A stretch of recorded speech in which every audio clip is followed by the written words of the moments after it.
आप जब भी ब्राउजर में कुछ facebook.com लिखते हो तो आपने कभी सोचा है कि कैसे ये फेसबुक का होम पेज आपकी स्क्रीन के ऊपर मैजिकली पॉपअप हो जाता है? सिंपल, बिहाइंड द सीन्स एक कम्युनिकेशन होता है क्लाइंट और सर्वर के बीच में। आज हम डायग्राम के थ्रू समझेंगे क्लाइंट सर्वर मॉडल का पूरा प्रोसेस। नमस्ते दोस्तों, मैं हूं योगेंद्र और आप देख रहे हो कोडिंग योगेंद्र बीरे AKA CYB। तो आज की वीडियो में हम लोग देखेंगे कि क्लाइंट सर्वर मॉडल कैसे काम करता है, वो भी डायग्राम के साथ और रियल लाइफ एग्जांपल्स के through. So let's see real life analogy. Imagine करो एक रेस्टोरेंट, आप कस्टमर हो, दैट इज क्लाइंट। वेटर को बोलते हो order, so this is request. और किचन ऑर्डर बनाता है, that is server. And waiter dish लाता है, दैट इज रिस्पॉन्स। यही सेम फ्लो होता है जब आप किसी वेबसाइट को एक्सेस करते हो। So let's see this with the help of diagram.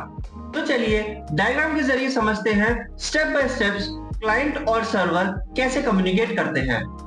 So let's see the steps which the client and servers are going to follow. So this is our client, CLIENT client, and this one is our server, which holds three different websites, that is youtube.com, facebook.com, and this one is gmail.com. So first step is client will ask for a request. This is a request generated from client. This is a request for youtube.com,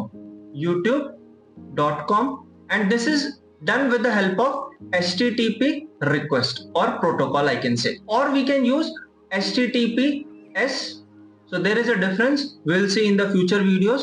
So but there is a protocol which is used, that is HTTP or HTTPS. So once the server will receive the request, so what it will do, it will process and perform some logics in order to fetch the data. So once the server will find the data, so what it will do, it will send the response. So this is response to the client about what it has requested for. So this is youtube.com. So this is youtube.com with the response. So let's quickly recap the process. So client will ask for a request to server. So after that, server will process this. So it will process. After that, the server will respond to the request. Response back. So these are the total three steps which the client and server communication will follow. Her step में एक छोटी सी communication होती है जो कि पूरे internet की या वेब की एक बैकबोन होती है। So let's see the technical insights. अब क्लाइंट भी अलग अलग टाइप के हो सकते हैं, जैसे mobile apps, web browser, desktop applications and many more. And server भी कुछ भी हो सकता है, जैसे Apache web server, Node.js server etcetera. Server mostly backend पे होते हैं और क्लाइंट्स फ्रंट एंड पे। एंड जो कम्युनिकेशन है वो मोस्टली होती है HTTP या HTTPS के थ्रू।